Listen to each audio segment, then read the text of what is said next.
Punctuation sometimes can be very confusing, so today we'll try to figure it all out. When to use a comma in a series. So you'll use a comma in a series only when the meaning is confusing or unclear. For example, she owns a house, a car and a boat.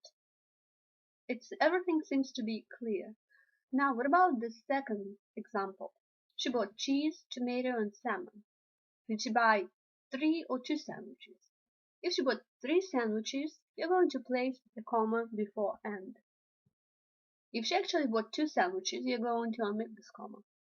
And the sentence will sound like she bought cheese, comma, tomato and salmon sandwiches.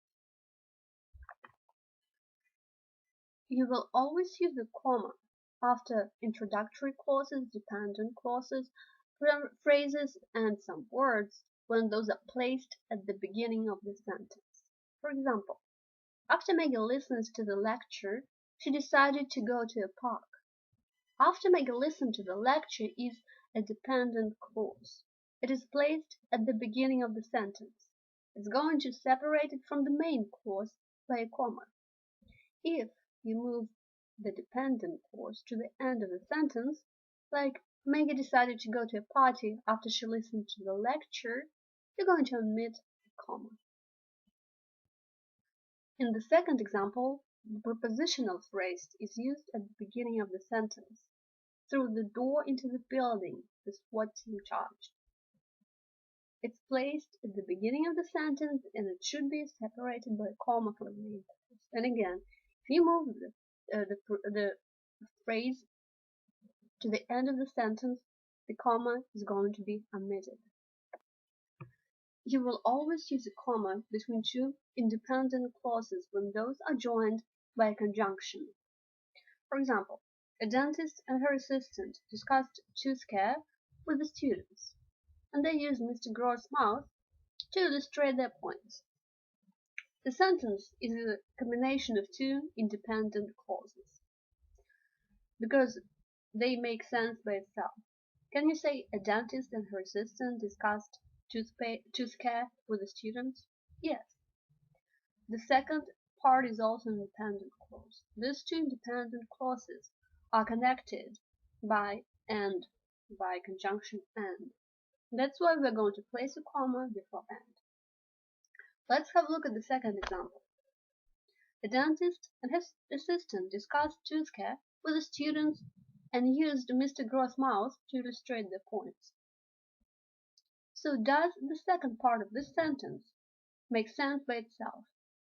Used Mr. Gross' mouth to illustrate their points? No, it doesn't. And that's why this is not an independent clause. And that's why we're going to omit a comma before and. The third sentence, a dentist and her assistant discussed tooth care with the students, semicolon. They used Mr. Gross' mouth to illustrate their points. Semicolon is used because we are missing a conjunction between two independent clauses. Just a quick reminder here, a noun of direct address is always set off by a comma. John, comma, can you help me? Can you help me, comma, John? So this punctuation rule is sometimes confusing to many students. When do you use a comma between two adjectives?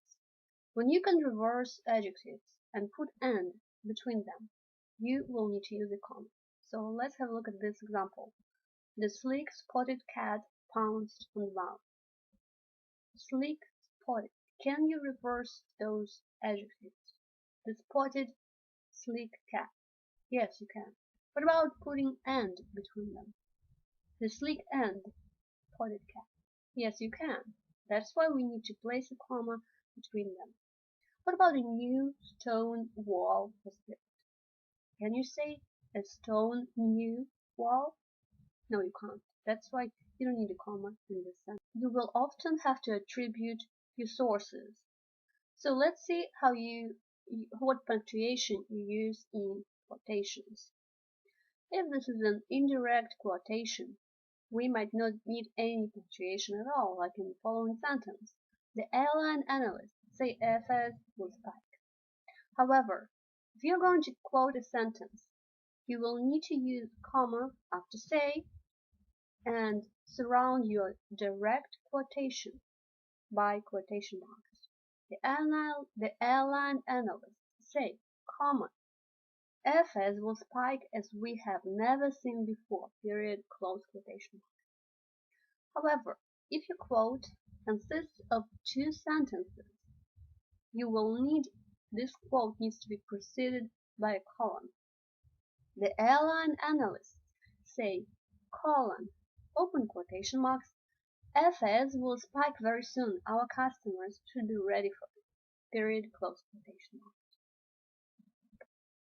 And remember to place your periods and commas inside your quotation marks. This is a mess, comma.